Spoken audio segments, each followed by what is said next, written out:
authorities say COVID-19 is killing one American every minute and a half as deaths surge across the U.S. A FEMA memo obtained by ABC News shows deaths from the virus rose by 30% in the last week. With the U.S. death toll about to surpass 150,000, President Trump falsely claimed last night that much of the country is free of the virus. He also once again defended the drug hydroxychloroquine. Doesn't seem to be too popular. You know why? Because I recommend it. When I recommend something, they like to say don't use it. Fauci not mincing words about the president's recommendation. The overwhelming prevailing clinical trials that have looked at the efficacy of hydroxychloroquine have indicated that it is not effective in coronavirus disease. But new progress is being made on a vaccine. Two companies, Moderna and now Pfizer, are beginning large-scale trials after just months. That's not happened before in human history as far as we can tell in the developed world. So an incredible achievement. It is very credible that we could have the high tens of millions of doses of FDA authorized or approved vaccine this year.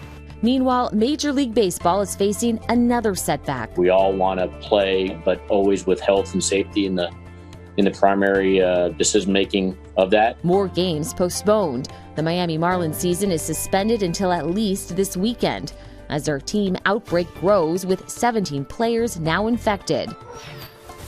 As COVID-19 hospitalizations increase across 80% of the country, according to a new report, school districts are still trying to decide what to do about classes this fall. On Tuesday, the second largest teachers union in the U.S., the American Federation of Teachers, which represents 1.7 million, says that it would support teachers if they choose to strike if their schools open without proper safety measures. Some school districts in California say parents are skipping signing kids up for school altogether. We're down about 50% where we were last week in our kindergarten enrollment. In New York, schools have until Friday to come up with a plan for the year. Vice President Pence travels to a private school in Raleigh, North Carolina to highlight how they've worked to resume in-person classes safely.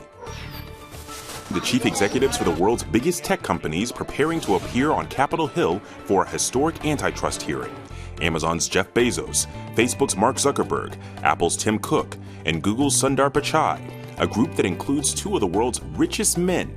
They're expected to face questions over whether the size of their companies stifle competition. In his prepared statement obtained by ABC News, Zuckerberg will tell lawmakers that companies aren't bad just because they're big, adding Facebook became successful the American way by starting out with nothing and providing products that people find valuable. Some lawmakers have repeatedly argued for the breakup of big tech companies, including Senator Elizabeth Warren. You don't get to be the umpire and have a team in the game.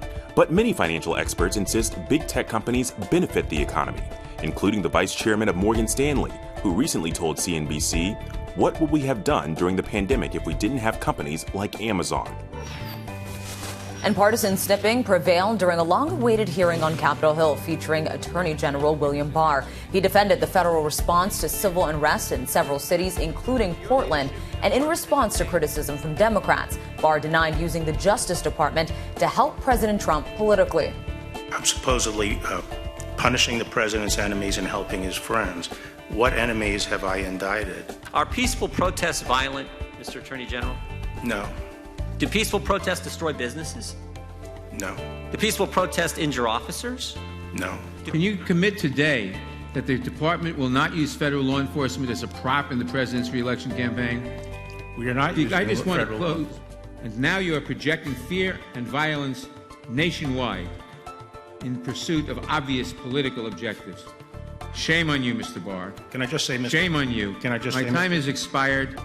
Barr was also asked about the president's claim that the election will, quote, be rigged. Barr said he has no reason to think that it will be. Hey, everybody. Meteorologist Rob Marciano here, tracking the tropics. Hot on the heels of Hurricane Hanna is our next system in the Caribbean. Isaias forecast to be a pretty strong tropical storm later on today and then through tonight as it heads towards Puerto Rico. So all the islands in the northeast Caribbean, including Puerto Rico, are under tropical storm warnings for impacts that will include winds well over 40 miles an hour, maybe 50, 60 miles an hour later on tonight as it passes Puerto Rico with some heavy rain. Dominican Republic tomorrow interacting with some land here will probably keep the intensity down.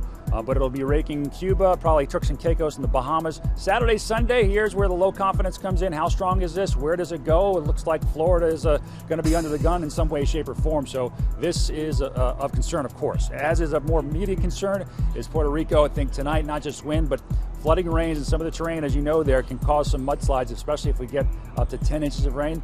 Dangerous surf as well. And then this will be traversing towards Turks and Caicos and the Bahamas as we head towards Friday. Very important forecast. They're flying hurricane hunters in and out of this thing. We're trying to get a better handle on it here in the next day or two as it approaches the U.S.